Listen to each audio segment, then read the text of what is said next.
আজকের এই এপিসোডটা শুরু করব ৮০তম স্বাধীনতা দিবসের শুভেচ্ছা দিয়ে এবং একটা ভালো খবর শুনিয়ে। প্রথমবার রেড ফোর্টে বন্দে মাতরম গানটা পারফর্ম করা হলো। একটা আর্মি ব্যান্ড ওই গানের টিউনটা বাজালো এবং ওইখানে প্রেজেন্ট থাকা গেস্টরা সেই টিউনের তালে গানটা গেয়ে উঠলো। তো কিন্তু একটা এর সাথে বাজে খবরও এলো, এবং সেটা এলো কংগ্রেস হেডকোয়ার্টার্স থেকে। আচ্ছা, আগে বলুন তো, যে আপনি ভারতীয় হিসাবে বন্দে মাতরম গাইতে কি কোনো আপত্তি থাকতে পারে? বা রাদার যদি বলি যে বন্দে মাতরম পুরোটা গাইতে কোনো আপত্তি থাকতে পারে?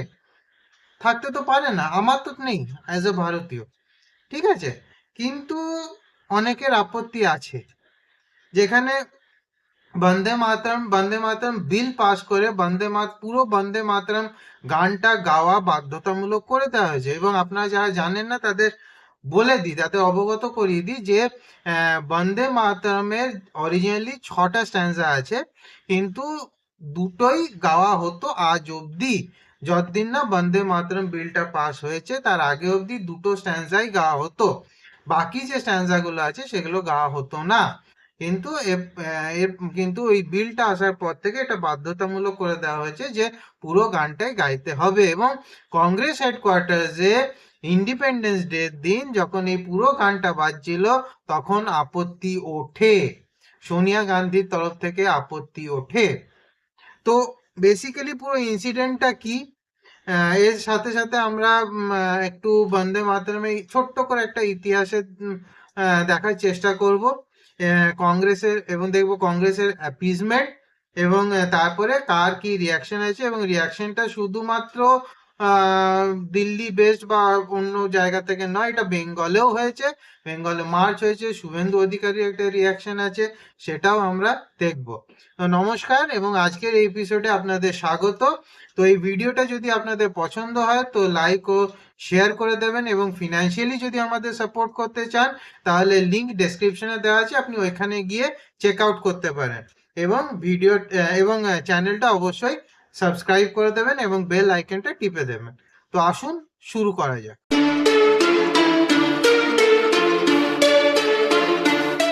তো ইন্দিরা ভবনে, কংগ্রেসের হেডকোয়ার্টার ইন্দিরা ভবনে যখন স্বাধীনতা দিবসের প্রোগ্রাম চলছিল, তখন এখানে বন্দে মাতরম গানটা বাজানো হয়।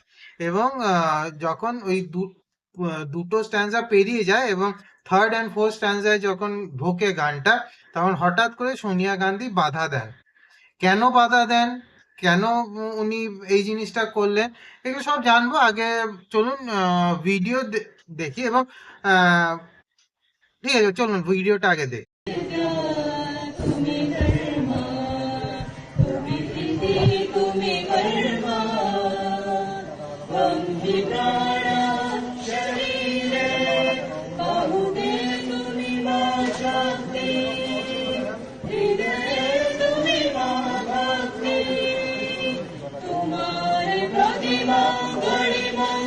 তো দেখলেন যে সোনিয়া গান্ধী কিভাবে ইনস্ট্রাকশন দিচ্ছেন যে গানটা যাতে বন্ধ করে দেওয়া হয়।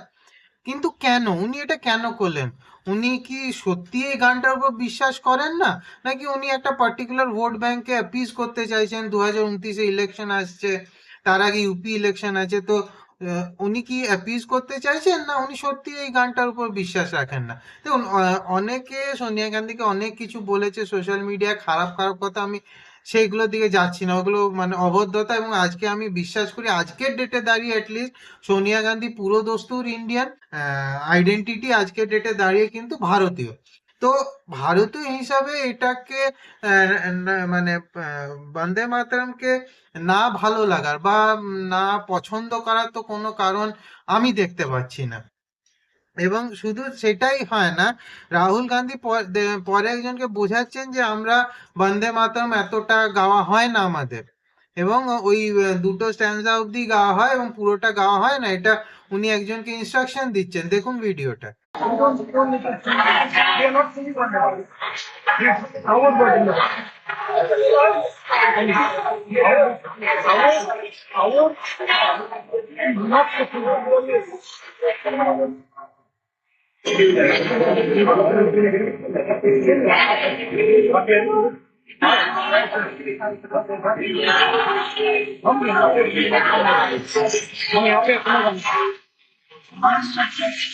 তো দেখছেন তো যে নেহেরু শুরু করা অ্যাপিজমেন্ট, আমার এটা মনে হয় যে নেহেরু শুরু করা যে অ্যাপিজমেন্ট, হাইট অফ অ্যাপিজমেন্ট, আজকে কংগ্রেসকে কোন জায়গায় নিয়ে চলে এসছে, যেখানে বিল পাস করে এটা মানে বাধ্যতামূলক করা হয়েছে যে বন্দে মাতরম পুরোটাই গাওয়া হবে, সেখানে সোনিয়া গান্ধী এই ওই গানটা পুরো হতে দিচ্ছেন না। তো মানে অ্যাপিজমেন্টটা কোন জায়গায় নেমে এসছে?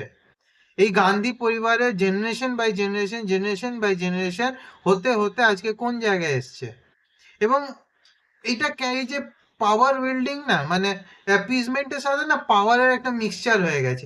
এটা কি করে হয়েছে জিনিসটা আমরা জানবো, আগে গিয়ে জানবো, কিন্তু তার আগে ছোট্ট করে একটু বন্দে মাতরমের ইতিহাসে ঢোকা যাক, তাহলে আমাদের বুঝতে সুবিধা হবে যে কোথা থেকে এই জিনিসটা শুরু হয় এবং আজকে সেই জিনিসটা কোথায় এসে দাঁড়িয়েছে।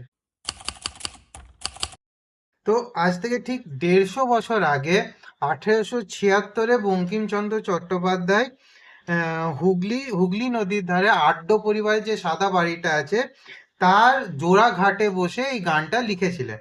এবং এটা অনেক ক্ষেত্রে এটা মানা হয় যে ওই সময়কালে, ঠিক আছে, British administration god save the queen, god save the king, এই এটাকে ন্যাশনাল অ্যান্থাম, ভারতেরও ন্যাশনাল অ্যান্থাম হিসাবে ব্যবহার করতে চেয়েছিলেন এবং প্রমোট করছিলেন, এটাকে প্রমোট করছিল ব্রিটিশ অ্যাডমিন। যেটা বেসিক্যালি যে ওই ওই সময়কার যারা ন্যাশনালিস্ট ছিল, ঠিক আছে, জাতীয়বাদী জাতীয়তাবাদী যারা ছিল, তারা এই জিনিসটাকে ঠিক পছন্দ করে না। এবং এর সাথে অনেক কিছুই মানে বঙ্কিমচন্দ্রের মাথায় চলছিল, আই থিঙ্ক সেই ইয়ে থেকেই এই গানটা উঠে আসে।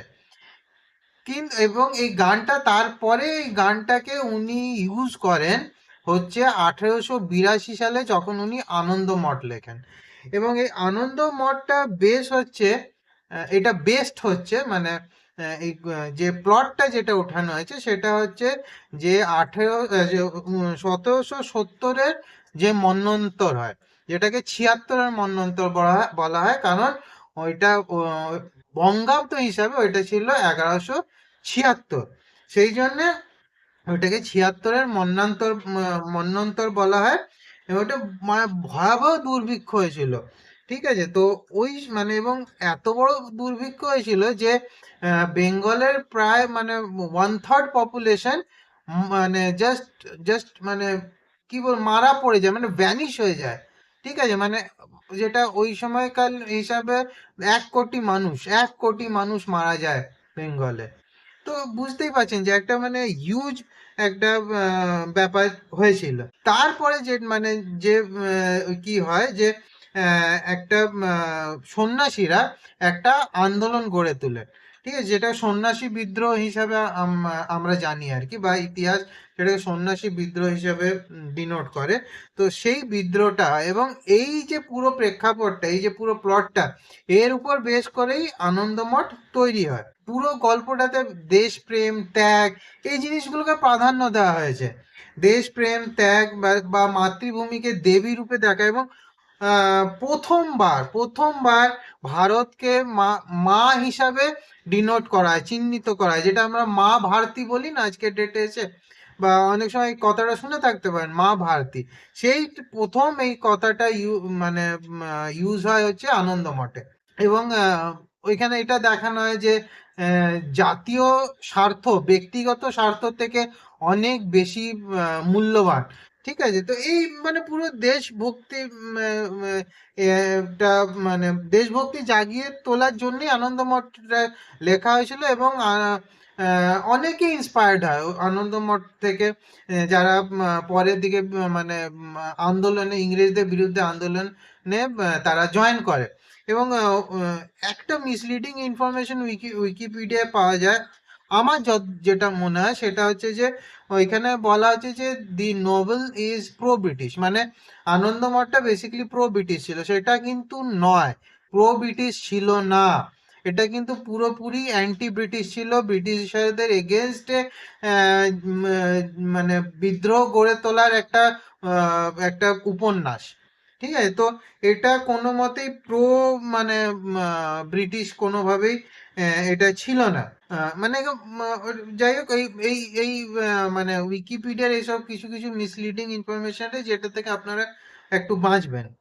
ঠিক আছে? তো এই বেসিক্যালি তো এইটাই হচ্ছে আনন্দমঠের প্লট। ঠিক আছে? এবং ওই আনন্দমঠে ওই গানটা তখন বন্দে মাতরম গানটা ওইখানেই ওইটাকে ঢোকানো হয়। এবার কাট টু 1937, 1937, যখন একটা রেজলিউশন পাস হয় যেখানে এই পুরো বন্দে মাতরমটা গাওয়া নিষিদ্ধ হয়ে যায় এবং জাস্ট দুটো স্ট্যান্জা ইউজ করা হয়। বন্দে মাতরম বিলটা যখন পাস হয় ওই সময় কেন্দ্রীয় সরকার কতগুলো চিঠি সামনে নিয়ে আসে যেগুলো নেহেরু নেতাজিকে লিখেছিল এবং 1937 সালে। এবং ওই সময় উনি লেখেন যে নেহেরু লেখে যে উনি মানে বন্দে মাতরমের ইংলিশ ভার্সনটা পড়েছেন এবং ওনার এটা মনে হয়েছে যে বন্দে মাতরমের যে ব্যাকগ্রাউন্ডটা আছে ওইটা মুসলিমদেরকে ইরিটেট করতে পারে, ওদের সেন্টিমেন্টে হার্ট করতে পারে, ওদের খারাপ লাগতে পারে। বুঝতে পারছেন তো যে অ্যাপিজমেন্টটা কোথা থেকে শুরু হয়েছে? তো অ্যাকচুয়ালি এটা কিন্তু কেন, মানে জিনিসটা কেন এটা মানে কেন খারাপ লাগে একটা পার্টিকুলার কমিউনিটি খারাপ কেন লাগবে? এটার কারণ হচ্ছে যে মানে যেখানে মানে প্রথম দুটো স্ট্যান্সা যেখানে একদিকে মানে মাতৃভূমি মানে আমাদের ভারতবর্ষকে আমরা আগেই বলেছি যে মানে আহ, ভারতবর্ষকে মাতৃরূপে প্রথমবার এই উপন্যাসে, এই আনন্দমঠে এবং এই গানে, ঠিক আছে, এই গানে মানে মাতৃরূপে কল্পনা করা হয় আমাদের ভারতবর্ষকে। ঠিক আছে? তো এতে যেমন একদিকে মানে মাতৃভূমিকে দেখানো, মাতৃভূমির রুদ্র রূপটা দেখানো হয়েছে, যে শক্তিশালী রূপটা দেখানো হয়েছে যেখানে শত্রুকে কিভাবে দমন করতে হবে।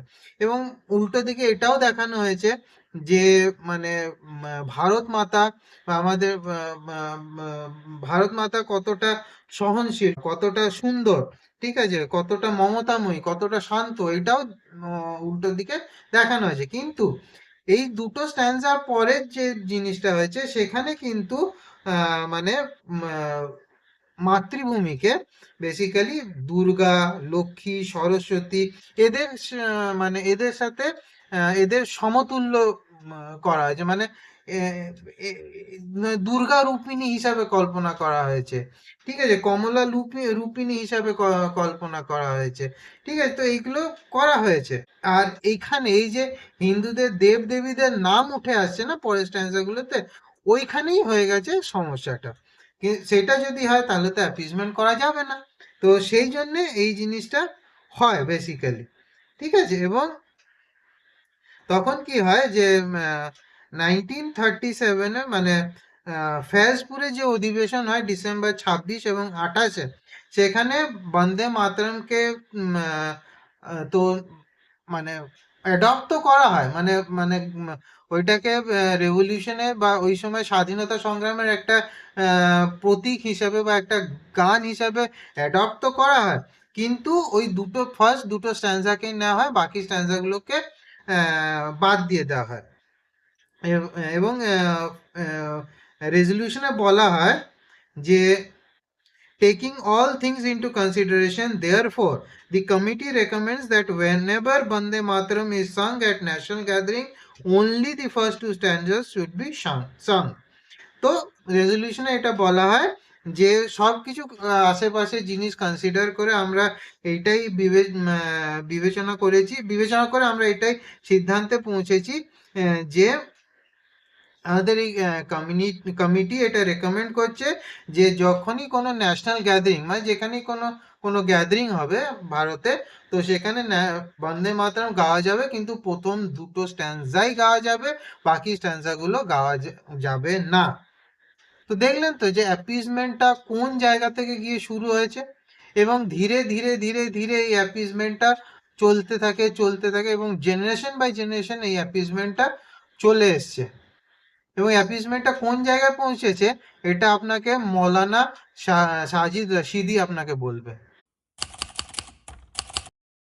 देखिए, हिंदुस्तान में मुसलमान दूसरी बड़ी मेजॉरिटी है और इस दूसरी बड़ी मेजॉरिटी के सेंटिमेंट्स का ख्याल रखना हर सरकार को या हर विपक्ष की जिम्मेदारी है। सरकार तो ख्याल नहीं रख रही है, सरकार तो एक बिल ले आई उसके लिए, वंदे मातरम के लिए। लेकिन कांग्रेस ने जो किया वो अच्छा किया, क्योंकि कांग्रेस का रेजोल्यूशन भी है 1937 का, और ये जो 6 लाइनें हैं, 6 पंक्तियां हैं बाद की, उनको बाकायदा इस गीत से हटाया गया और ये मुसलमानों के विरोध करने पर हटाया गया। आज तक वो लाइनें हटी हुई थी, लेकिन भारतीय जनता पार्टी की सरकार ने उन लाइनों को शामिल करके वंदे मातरम को गाने के लिए, वंदे मातरम को गाने के लिए कहा। लेकिन एक बात जरूर है, कांग्रेस ने जो भी किया है वो अपने वोट बैंक के लिए किया है, मुसलमानों को खुश करने के लिए किया है, और जो संविधान में हमें धार्मिक आजादी दी है उसके लिए किया है। তো আপনারা একসেপ্ট তো করলেন যে আপনারা সেকেন্ড লার্জেস্ট মেজরিটি অ্যাটলিস্ট, তো এবং তার জন্য আপনাদের খেয়াল রাখতে হবে। আরে বাস, মানে ওদের স্পেশাল, মানে খেয়াল, মানে কোন জায়গায় অ্যাপিসমেন্টটা পৌঁছেছে দেখতে পাচ্ছেন তো, মানে ওদের খেয়াল রাখতে হবে, স্পেশালি খেয়াল রাখতে হবে। এবং পুরো জিনিসটা বললো যে 1937-এ 1937 সালে মুসলিমরা বিরোধ করেছিল এবং সেই জন্য নেহরু এই রেজলিউশন নিয়ে এসেছিল। এবং কংগ্রেস যেটা করছে ভোট ব্যাংকের জন্য করছে এবং মুসলিমদের জন্য করছে এবং ওটা ওর করা উচিত। প্লেন অ্যান্ড সিম্পল বলে তো দিল কারণটা। তো বুঝতে পারছেন তো, মানে বেসিক্যালি অ্যাপিসমেন্ট করার জন্য এটা করছে। তো বলছে যদি ভোট চাই, যদি ওই কমিউনিটির ভোট চাই তাহলে ওরা ওদের সেন্টিমেন্ট ইয়ে রাখতে হবে। গভর্নমেন্ট তো বলছে যে প্রেজেন্ট গভর্নমেন্ট তো খেয়াল রাখে না। ইনফ্যাক্ট প্রেজেন্ট গভর্নমেন্ট ওদের জন্য যা যা করেছে সেটা আগের গভর্নমেন্টরাও করেনি, ঠিক আছে, যাই হোক, কিন্তু এরা নাকি কিছুই করেনি। তো এই আর কি ব্যাপারটা। তো ওই জন্য করে কনস্টিটিউশন, যে কনস্টিটিউশন কি অধিকার দিয়েছে ভাই? কনস্টিটিউশন এই অধিকার দিয়েছে যে এটা গাইবে না, এটা কনস্টিটিউশন অধিকার দিয়েছে? কোথা থেকে, কোথায় লেখা আছে এটা? আর ইমরান মাসুদ তো আরেক স্টেপ চলে গেছে, কংগ্রেসের এমপি তো ওদের নাকি কংগ্রেসের, ইমরান মাসুদ, ও তো আরেক স্টেপ চলে গেছে, বলছে আমি গাইবই না কোনো মতে। अरे भाई तुम्हें अब वंदे मातरम का प्रेम हो रहा, करो ना, करो, हमें क्या फर्क पड़ रहा है? हमें जितना करना है हमें उतना ही करना है, हम करेंगे। मैं तो कहीं तक भी नहीं गाता था और कहीं तक भी नहीं गाऊंगा, आ गई समझ में आपको? बस खड़ा हो जाऊंगा, नहीं गाऊंगा बिल्कुल भी नहीं। मेरा संवैधानिक अधिकार है, मैं अपने धर्म का पालन करूंगा। वंदे मातरम की पूरी हिस्ट्री पढ़ लीजिए पहले, उसके बाद फिर मुझसे बात करिएगा। ये कहां से आया था और किस तरह लिखा गया था और क्यों लिखा गया था, पूरा पढ़ लीजिए, उसके बाद फिर मैं बता दूंगा। ये लोगों में जो गलत नैरेटिव बनाया जा रहा है ये ठीक नहीं है, आप मजबूर नहीं कर सकते। না ইমরান মাসুদ, এটা কোনো গলত ন্যারেটিভ নয়। তো উনি যেটা বলছেন যে উনি তো গাইবেনই না, উনি যে যার মতন গাইবে আছে, কারণ আমি, আমার কনস্টিটিউশন আমাকে অধিকার দেয় আমার ধর্ম পালন করার, সেই জন্য আমি গাইব না। তো ধর্মের সাথে বন্দে মাতরমের কি সম্পর্ক রে ভাই? বন্দে মাতা কি, আর বন্দে মাতা কি যে এই দেবী দুর্গা বা লক্ষ্মী বা সরস্বতীর নাম থাকা, মানে সেগুলো কি ভারতীয় আইডেন্টিটির সাথে যায় না? যায় তো। তো যদি ভারতীয় বলছো নিজেদেরকে, তাহলে আর সংবিধান ধর্ম, যার যার ধর্ম যার পালন করতে বলেছে। বন্দে মাতরম গাইবে না সেটা বলেনি। বন্দে মাতরম এটা বিল পাস হয়ে, কিন্তু গায়ের জোর কংগ্রেসে পাওয়ার, ওরা তো মানে ম্যাক্সিমাম সময় পাওয়ারে থেকেছে না, তো গায়ের জোর দেখাচ্ছে। একজন তো আবার মানে বন্দে মাতরমের মধ্যে আবার ভায়োলেন্সও খুঁজে পেয়ে গেল। वंदे मातरम जो उन्होंने किया है, वो आगे जो जितना वंदे मातरम था, इसके दो पक्ष है। पहले जो दो छंद हैं वो देश की वंदे, हमारे जो भारत है उसके गुणगान के हैं, और बाद के अंदर लड़ाऊ और भड़काऊ है। इसलिए हम कांग्रेसियों की और कांग्रेस की जिम्मेदारी है कि हम सबको साथ लेके चलें, सबको सम्मान करें, सबको अवसर दें। इसलिए जो इनकी लड़ाने की, बिड़ाने की, फूट डालने की नीति का भाग है, उस भाग का हमने वाचन नहीं किया। आप स्वीकार नहीं करते उसको? स्वीकार तो दिल से होता है, जबरदस्ती लाठियों से कोई स्वीकार होता है क्या? ये आज बहुमत के दम पर स्वीकार कराना चाहते हैं। তো এই ভদ্রলোক তো আবার ভায়োলেন্সও খুঁজে পেয়ে গেলেন, ভড়কাও। হ্যাঁ, মানে মানে একটা ভুল ন্যারেটিভ চালানো হয়, ইয়ে করা হয়, ঠিক আছে, উকসানো হয়, এটাই উনি বলতে চাইছেন। আর উনি বলতে যে প্রথম দুটো স্ট্যান্সার দেশভক্তি আছে, তারপরে গুলোতে ভায়োলেন্স আছে, উকসানি আছে, হ্যাঁ, যাতে মানে মানে বেসিক্যালি যেটা বলতে চাইছে যে যাতে মানে একে অপরের সাথে লড়াই করতে লেগে যায়, ইয়ে করতে, এই টাইপের উস্কানি আছে। না, এটা কি করে উস্কানি আছে? আর সবাইকে সাথ নিয়ে কেন বন্দে মাতরম সবাইকে সাথ নিয়ে চলার জন্যই ওটা বানানো হয়, মানে ওই গানটা বঙ্কিমচন্দ্র রচনা করেছিলেন যাতে সবাইকে সাথ নিয়েই চলা যায়। তো এটা কোথা থেকে ডিভিসিভ? ডিভিসিভ তো নয় কোনোভাবে। আর মানে যে বলতে চাইছেন যে জোর করে কাউকে এটা গাওয়ানো যায় না, বা যে যদি মন থেকেই না আসে তাহলে এটা জোর করে কি করে মানে বিল পাস করে তো আর এই জিনিসটা করা যায় না। তো তার মানে আপনারা কি বলতে চাইছেন যে আপনারা মন থেকে চাইছেন না, বা বঙ্কিমচন্দ্র যেটা লিখে গেছিলেন পুরো ভারতবর্ষকে একত্রিত করার জন্য যে গানটা, তো আপনারা মানে সেটাকে মানতে চাইছেন না। তো মানে আপনারা একদিকে নিজেদেরকে ভারতীয় বলছেন, আর যে গানটা পুরো ভারতকে একত্রিত করার জন্য করা হয়েছিল আপনারা সেটাকে রিজেক্ট করছেন কেন? মানে পরে মানে অ্যাপিসমেন্ট কোন লেভেলে যেতে পারে দেখেছেন তো? আর এই এক পরিবার আছে যে মানে জেনারেশন পর জেনারেশন এই অ্যাপিসমেন্টটাকে পাওয়ারে থেকেছে ওরা, by virtue of being in power. তারা এই জিনিসটা মানে করতে করতে করতে করতে আজ এই জায়গায় নিয়েছে। আর নয়, সোনিয়া গান্ধী কি মানে মানে ও আজ যে পজিশনে আছে সেটা কি ও অ্যাকচুয়ালি ডিজার্ভ করে না? ওর সারনেম গান্ধী বলে ওটা ওইখানে ও বসে আছে। উনি কি নিচু স্তর থেকে উঠে এসেছেন? মমতা ব্যানার্জিকে আপনি যতই ডিসলাইক করুন, আপনি যতই হেট করুন, যতই তাকে ঘৃণা করুন, একটা জিনিস ওর কাছ থেকে আপনি ছিনিয়ে নিতে পারবেন না, সেটা হচ্ছে যে উনি একদম নিচু স্তর থেকে উঠে এসেছেন, স্ট্রাগল করে, পলিটিক্যাল স্ট্রাগল করে উঠে এসেছেন, লড়াই করে উঠে এসেছেন। সেই জিনিসটা ওনার কাছ থেকে কেউ ছিনিয়ে নিতে পারবে না। আমরা যতই ওনাকে ঘৃণা করি আর যতই ওনাকে মানে গালাগালি দিই, যাই করি না কেন, ওনার কাছ থেকে এটা কোনো মতে ছিনিয়ে নেওয়া যায় না যে উনি একদম নিচু স্তর থেকে উঠে এসেছেন। যেমন মোদির থেকে এটা ছিনিয়ে নেওয়া যায় না যে উনি নিচু স্তর থেকে কর্মকর্তা হিসাবে শুরু করে আজ এইখানে এসছেন, আজ এই জায়গায় এসছেন। এটা ওনার থেকে ছিনিয়ে নেওয়া যায় না। এটা এইসব পলিটিশিয়ানদের কাছ থেকে এই জিনিসটা ছিনিয়ে নেওয়া যায় না। সে যতই ওদের সাথে মতবিরোধ থাকতে পারে, ওদেরকে ঘৃণা অবধি করতে পারি, কিন্তু সোনিয়া গান্ধী কি তাই?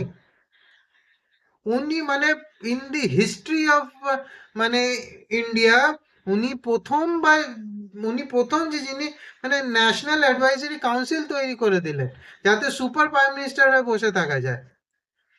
মানে একটা প্রাইম মিনিস্টারের ডিসিশনকে রিভিউ করছে একজন যে হু ইজ নোবডি। মানে এটা কি করে সম্ভব হয়েছিল? ন্যাশনাল অ্যাডভাইজারি কাউন্সিল বানিয়ে দিয়ে উপরে বসে ডিসিশন গুলোকে রিভিউ করছে, এবং প্রচুর ডিসিশন নাকচ করে দিয়েছেন, ভিটো করে দিয়েছেন প্রচুর ডিসিশন। যখন নিউক্লিয়ার ডিলটা হওয়ার ছিল সেই সময় মানে আজব টাইপের একটা সিচুয়েশন, মানে মনমোহন সিং যেখানে ডিলটা সাইন করতে চাইছে সেখানে ন্যাশনাল অ্যাডভাইজারি কাউন্সিল ওই ডিসিশনের এগেনস্টে। ভাবা যায়? সেম পার্টি, সেম গভর্নমেন্ট, কিন্তু এই জিনিসটা হচ্ছে স্যার। আর সে কি নাটক হয়েছিল ওই মানে Atal Bihari Vajpayee shining India fail করে যাওয়ার পর, কি নাটকটাই না হলো। সে সংসদে একের পর এক কংগ্রেস আর নিজেদের সাংসদরা ঢুকছে, এমপিরা ঢুকছে এবং হাত জোর করে রিকোয়েস্ট করছে সোনিয়া গান্ধীকে যে না, আপনি প্লিজ প্রাইম মিনিস্টার হন, আপনি প্লিজ প্রাইম মিনিস্টার হন। সোনিয়া গান্ধীর ফেস নিয়েই তো কংগ্রেস লড়েছিল, কিন্তু প্রাইম মিনিস্টার কে হলো? কেউ এক্সপেক্ট করেছিল যে মনমোহন সিং প্রাইম মিনিস্টার হবে? ছিল না তো, সবাই ভেবেছিল সোনিয়া গান্ধী প্রাইম মিনিস্টার হবে। এবং দিনের পর দিন এবং জেনারেশন বাই জেনারেশন রাজীব গান্ধীর কি সেই কোয়ালিটি ছিল? খালিস্তানি ইয়েটা দমন করা কিছুটা বাদ দিলে যদি দেখেন তো ব্লান্ডারই ব্লান্ডার করে এসছে। ইয়েতে শ্রীলঙ্কায় ফোর্স পাঠিয়ে দিয়েছে কাদের? মানে আমাদের তামিল ভাইদেরই উপরে গুলি চালানোর জন্য। এটা কিভাবে, মানে এটা কি রকম ডিসিশন ছিল? একের পর এক ব্লান্ডার হয়েছে। তুষ্টিকরণ তো ছেড়েই দিলাম। তো এরা যারা এইভাবে পাওয়ারে থেকে এসছে, তো তুষ্টিকরণটাকে একটা মানে আর্টের প্রজেক্ট, একটা অর্গানাইজড ফর্মে নিয়ে চলে গেছে, এবং এইটারই ইয়ে হচ্ছে যে এই তিনটে ভিডিও যেটা আপনাদের দেখালাম। যাই হোক, তো এই মানে অবভিয়াসলি অ্যাপিসমেন্ট করার জন্যেই এই বাধা দেওয়া, এবং সেটা আপনার মানে দেখতেই পাচ্ছেন ভিডিওগুলো থেকে যে কিভাবে হয়েছে। যাই হোক, তো এর অনেক রিয়াকশনসও এসছে এর এগেনস্টে, এবং রিয়াকশনের কথাই যখন বলবো তো সেটা মোটা ভাইকে দিয়ে হবে না, যেটা তো হয় না। তো মোটা ভাইয়ের একটা ভিডিও দিয়ে শুরু করা যাক তাহলে। 150वां साल है वंदे मातरम के प्रागट्य का। हमने लाल किले की प्राचीर से मोदी जी ने वंदे मातरम को फिर से एक नया आयुष्य देने का काम किया है। और इनकी निर्लज्जता देखिए, कांग्रेस पार्टी के मुख्यालय पर वंदे मातरम का गान हो रहा था। चालू गान में कांग्रेस की नेत्री सोनिया जी ने कांग्रेस अध्यक्ष को गान रोकने का कहा। हम सब टीवी पर देखते रह गए। 80 साल के बाद बंकिम बाबू का ये अमर मंत्र, अमर गान जब फिर से सम्मान प्राप्त कर रहा है, वो भी सोनिया जी को राज नहीं आता है। सोनिया जी, 140 करोड़ की जनता आपको देख रही है। आपके द्वारा किया गया ये पाप इस देश की जनता कभी माफ नहीं करेगी, कभी माफ नहीं करेगी। कोई स्वप्न में भी कैसे सोच सकता है कि वंदे मातरम उसका गान अधूरा छोड़ दिया जाए? कांग्रेसियों को शर्म आनी चाहिए, और जरा भी शर्म बची है तो दो हाथ जोड़कर बंकिम बाबू की अमर आत्मा से और देश की जनता से माफी मांगनी चाहिए। একদম ঠিক বলেছেন মোটা ভাই, একদম ঠিক বলেছেন। ওদের কখনো ক্ষমা করা উচিত না। তো উনি যেটা বলছেন সেটা হচ্ছে যে ওই যে দুটো বাকি স্ট্যান্সা গুলো ইনক্লুড করা, এই কাজগুলো ওনাদের সরকারই করেছে, এবং এই 150 বছর ওই বন্দে মাতরমের 150 বছর পূর্তি হওয়ার উপলক্ষে যেভাবে ও গানটাকে অপমান করা হলো, এবং কেউ কিভাবে ভাবতেও পারে যে গানটাকে মাঝখানে থামিয়ে দেওয়া যায়। তো এর জন্যে মানে ওটা ক্ষমার অযোগ্য। তো কিন্তু ওনার উচিত যে হাত জোর করে বঙ্কিম বাবুর উদ্দেশ্যে হাত জোর করে ক্ষমা চেয়ে নেওয়া, যে ওটা ওনার ভুল হয়েছে। ক্ষমা তো ওরা চাইবে না, এটা তো ওদের বক্তব্য স্পষ্ট হয়ে গেছে। হ্যাঁ, এবং ওরা একটা আলাদা মানে নেশাতেই আছে আর কি, ওরা তো থাকবেও ওরা ন্যাচারালি। যাই হোক, তো এরপর আসা যাক যে বিহারের এখন রিসেন্ট হার্টথ্রব প্রশান্ত কিশোর, উনি কি বলছেন। भाई ऐसा है, बीजेपी कह रही है, बीजेपी अपने आप को दुनिया की सबसे बड़ी पार्टी कहती है और कांग्रेस इस देश की सबसे पुरानी पार्टी है। तो बीजेपी ने इल्जाम लगाया है, कांग्रेस उसका जवाब देने में सक्षम है। हम लोग को उसमें क्या बोलना है? हम लोगों ने जो वीडियो देखा है उसमें वंदे मातरम पूरा गाया गया है।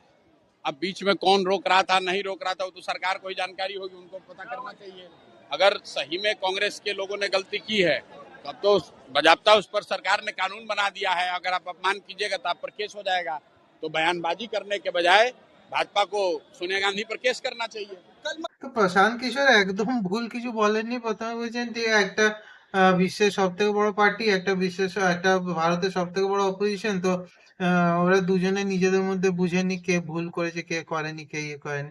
তো এটা আমাদের কি যায় আসে, বাট এবং যদি কেউ ভুল করে থাকে তো ওটা তো as a bill, as act pass হয়ে গেছে। তো সুতরাং এফআইআর করাই যেতে পারে কংগ্রেস এখানে, যদিও এই টাইপের এফআইআর এ কিছু হয় না, হয়ে যায় না কিছু, শুধুই এফআইআর হয়, টাইম ওয়েস্ট হয়। এসব মানে ঠিক আছে, লোকে দেখছে এফআইআর হয়েছে ইনফ্যাক্ট কর্ণাটকের উরুয়া পুলিশ স্টেশনে বিজেপি, উরুয়া পুলিশ স্টেশন, হ্যাঁ, একটা কমপ্লেন রেজিস্টার করা হয়েছে। বিজেপি লিডাররা গিয়ে কমপ্লেন রেজিস্টার করেছে।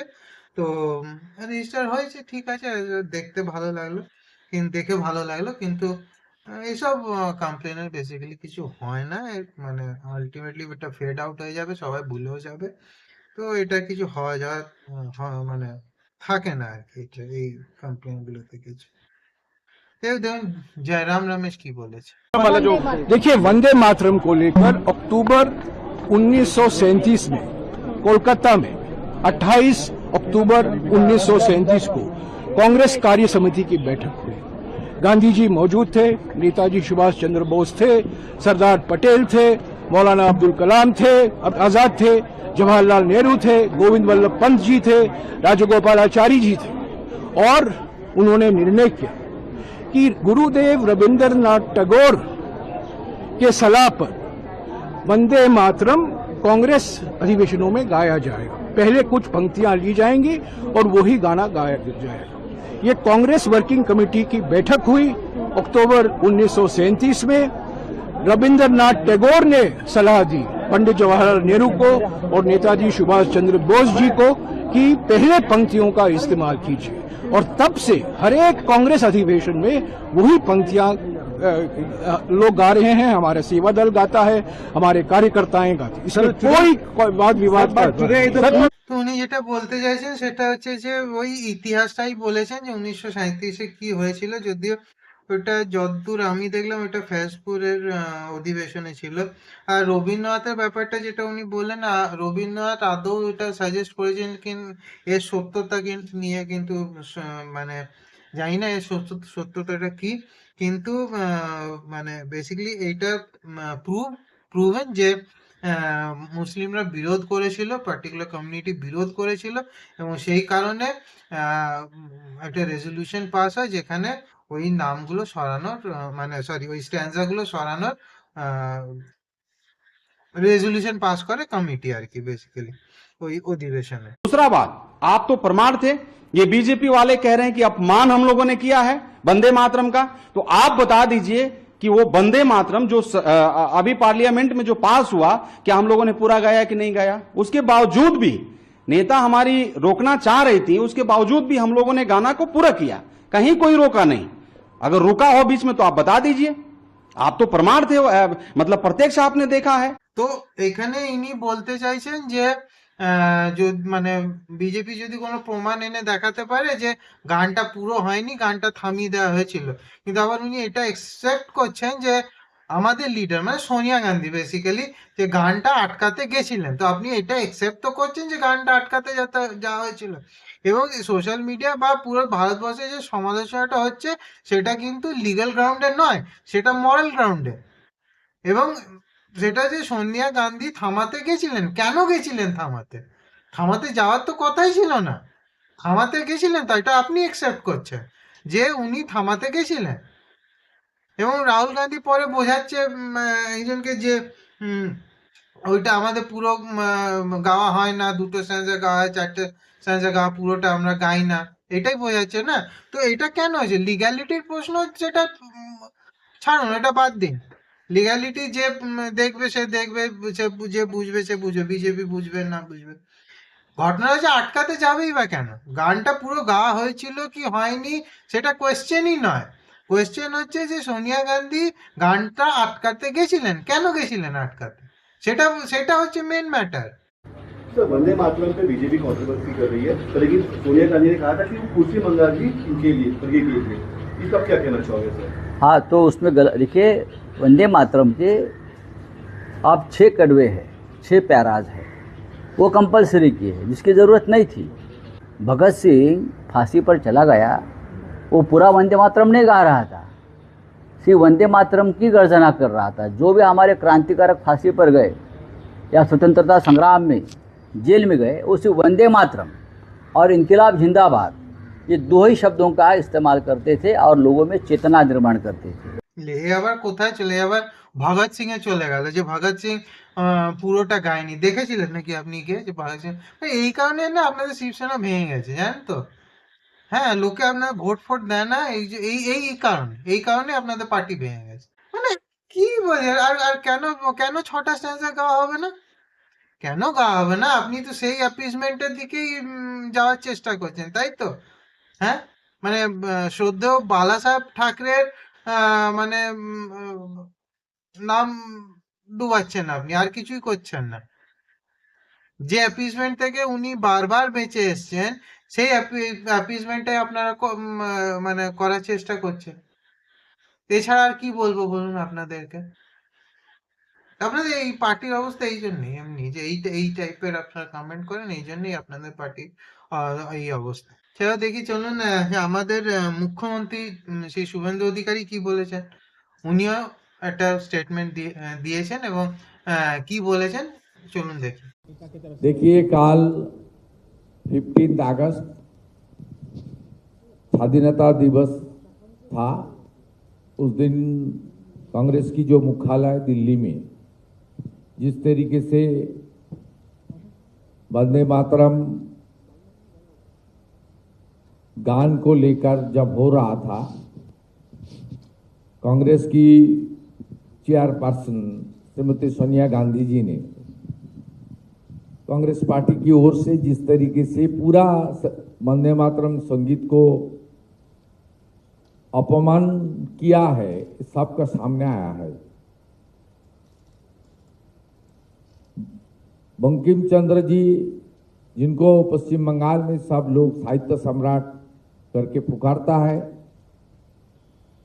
उन्होंने ये वंदे मातरम गीत देश को दिया है।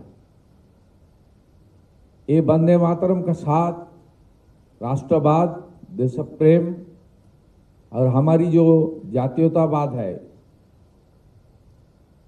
इसका साथ गहरा संपर्क है।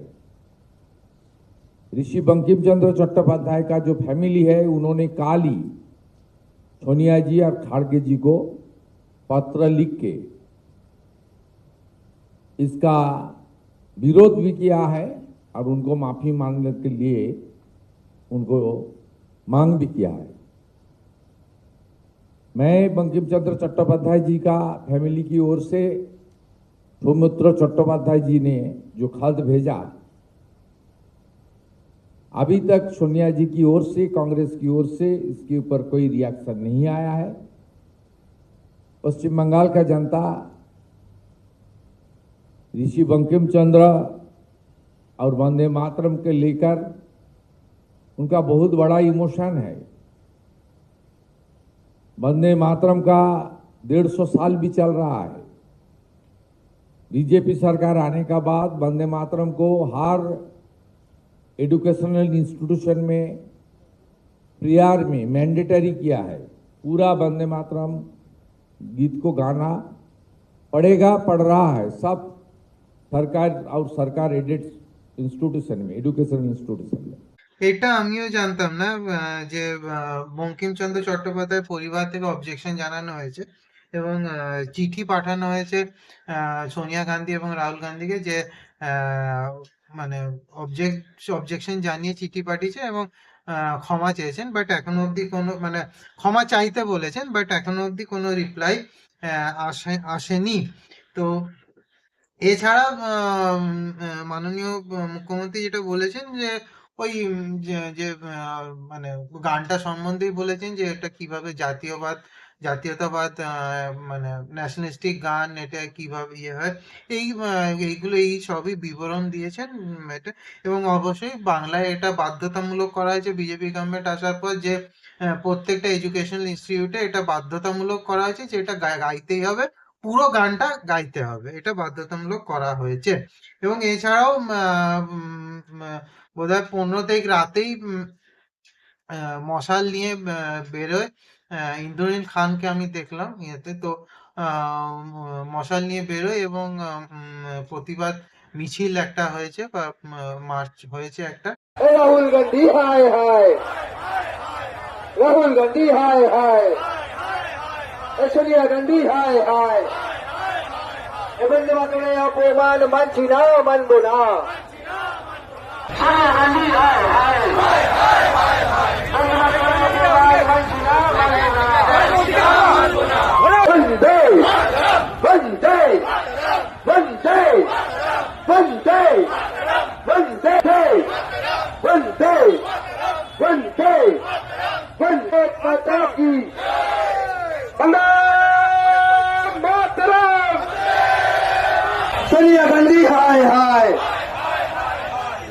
गांधी हाय हाय, सोनिया गांधी हाय हाय, এ বন্দে মাতরমের অপমান মানছি না, মানবো না। তো মোটামুটি এই অবধি, কিন্তু যাওয়ার আগে বা ভিডিওটা শেষ করার আগে দুটো জিনিস আমি বলতে চাইবো। এক, জানেন তো কি, যে এই মানে এই টাইপের যখন আমার কি জানেন তো, মোদির সাথে বিজেপির সাথে লাখ বিরোধ থাকতে পারে, ঠিক আছে, এক টাইম ভাবতেও পারি যে আমি ওদেরকে এবার ভোট দেব না, কিন্তু যখনই এই কাজগুলো দেখি না বিরোধীদের, তখন মনে হয় গিয়ে বাবা এর থেকে তো বিজেপি ভালো। এইটাই ভাবলাম। এবং মানে আপনারা কোথায় পৌঁছাতে চাইছেন এই জিনিসটা করে, এই অ্যাপিজমেন্টটা করে? এটা ব্লেটেন্ট অ্যাপিজমেন্ট। আজ আপনারা এই জিনিসটা শুরু করেছেন, এটা একটা আর্টের পর্যায়ে, অর্গানাইজড পর্যায়ে নিয়ে গেছেন জিনিসটাকে। এই এই জিনিসগুলো করে আপনাদের ভোট দিনকে দিন কমে আসছে। দেখুন এবার কি হয় জানি না, তবে না, এই দিস ইজ নট অ্যাকসেপ্টেবল। আর একটা জিনিস হচ্ছে যে বাংলার মানুষদের একটা কথা বলবো, বাংলার তথাকথিত বুদ্ধিজীবী এরা অনেক লাফিয়েছিল যখন মোদি বঙ্কিম বাবু বলেছিলেন, তাই তো, মানে মাকুরা, ঠিক আছে, বাংলার মাকুরা বুদ্ধিজীবীরা খুব লাফিয়েছিল, ঠিক আছে, বঙ্কিম বাবু কি করে বলে দিলেন, হ্যাঁ, বঙ্কিম দা কি করে বলে দিলেন, তাই তো, হ্যাঁ, খুব এবার কি হলো? তখন তো লিবিডো লাফাচ্ছিল, হ্যাঁ, অর্গ্যাজম হচ্ছিল তো তখন। এখন কি হয়ে গেল?